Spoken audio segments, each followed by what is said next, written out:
If you are in the market for a vehicle between 50 and 150,000 Rand, you are entering one of the most dangerous brackets in South Africa. This is generally where people stop thinking logically and start thinking emotionally.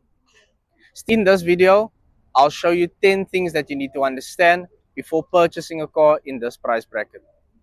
Welcome to the drive-by.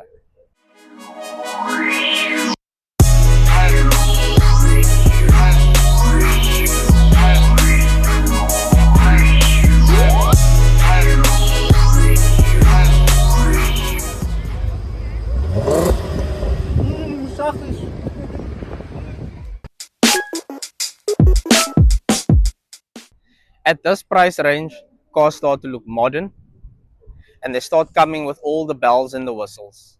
Leather seats, electric windows, it's got alloy wheels, it's got touchscreen infotainment systems. However, these small things can be misleading. So it's very important to pull yourself towards yourself before things get out of hand. This is the sweet spot in my opinion when it comes to buying cars.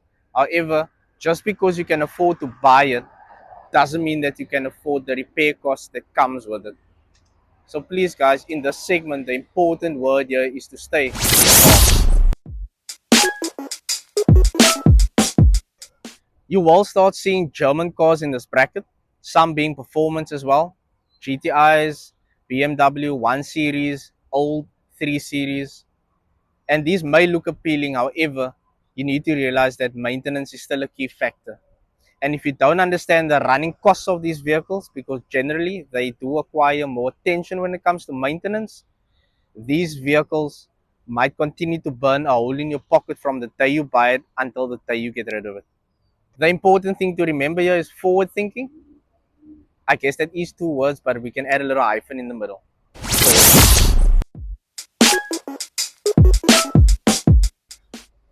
As I mentioned in the intro of this video, this is the sweet spot for buying used cars because the depreciation has already taken place. You might be able to buy a car that brand new may have costed in excess of 250,000 Rand, but a few years on, you might get it at 120,000 Rand, 150,000 Rand, with the previous owners already taking the financial knock and you benefiting. So like I say, this is the sweet spot, and this is generally where smart buyers tend to look for cars for within this bracket. Key takeaway here being,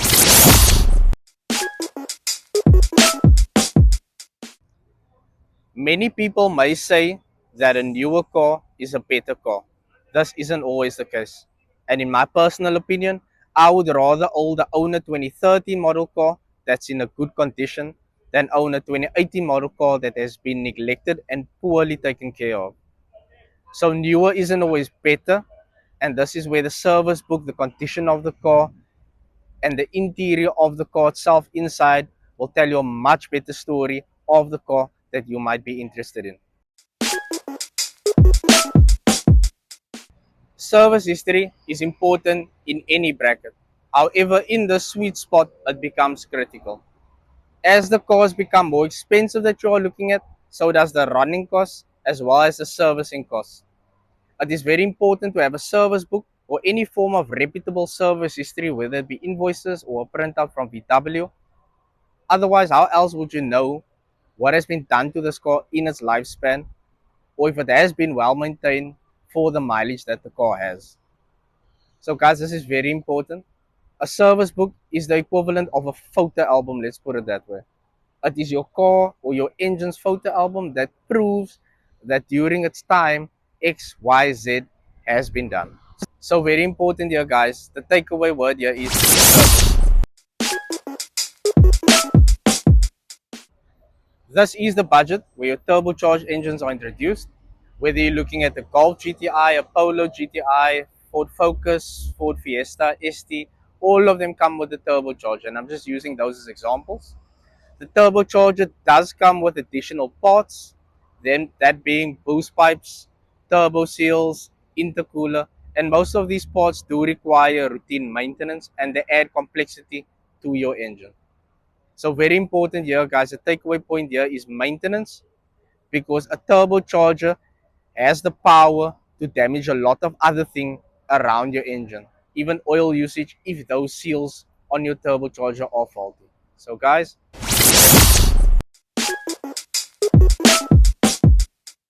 whether you are buying a vehicle cash or whether you're buying it via finance, insurance is a very important factor. You can use tools like Hippo, First for Women, Pineapple to generate insurance comparisons and to give you an idea of what the estimated insurance cost might be for you.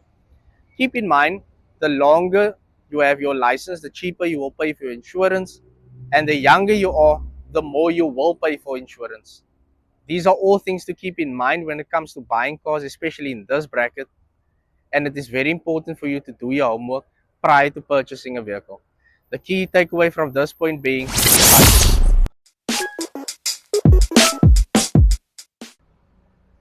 Polo Vivo, Toyota Yaris, Kia Picanto, Hyundai i10, Suzuki Swift. These are the cars that dominate this price bracket.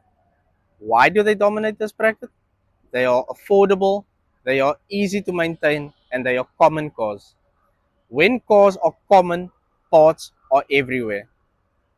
So be smart when choosing what cars to buy, and there's nothing wrong with buying what is common. Key takeaway here being exactly that, common.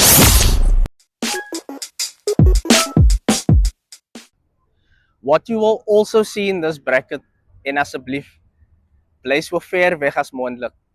Modified cars, modified exhaust, modifications done to the interior and exterior of the vehicle, engine modifications. These are all things to stay clear of as far as possible. Number one, you haven't done those modifications yourself. And in general, you want a car that has zero modifications because modifications is a trade-off with reliability. Number two, if anything happens to that car, you have created a headache for your mechanic or whatever service center that's now going to do the repairs on this car because they haven't done these modifications either. So guys, stay as far as possible away, especially if you're a first-time car buyer, from vehicles that have been modified. Your takeaway from this is no. Hard.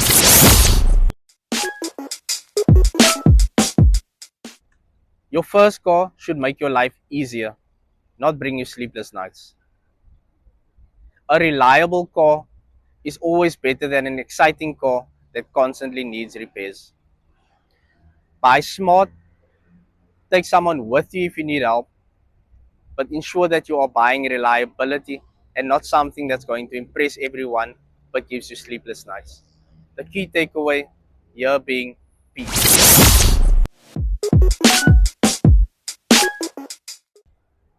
If you are buying a car between 50 and 150,000 Rand, your goal is not to impress people. You want to get from A to B and you want to build financial stability. Your second car can be the fun one. If you found this video informative, let me know in the comment section. We will be releasing a video on the 150 plus bracket next week. And don't forget guys, subscribe to the channel. It helps the channel grow. The drive-by is over and out.